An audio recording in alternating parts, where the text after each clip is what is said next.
Hey guys, and welcome back to this channel. In this video I'll be showing you guys how you can create this rewind video on CapCut PC. So I'm just going to start rewinding here. So I'm just going to split that and I'm going to copy and paste the video. Then on the second video I'm just going to simply select the reverse button, and I'm also going to adjust the speed so it's faster.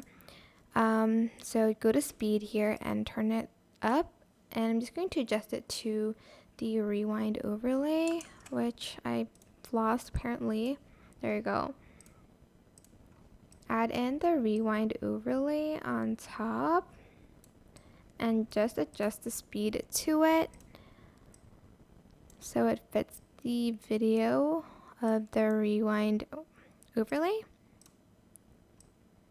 I'm just going to scale it and move it here. Go to blend mode and choose screen or brighten. That's going to choose screen, and that is basically it. I hope this tutorial was helpful for you guys. Don't forget to like, comment, share, and also subscribe to this channel if you haven't done that already. If you have any questions, just leave it in the comment section down below and I'll try my best to answer them all for you guys. And if you found this video helpful, please click the thanks button above the description box down below. Thank you so much for watching. Bye!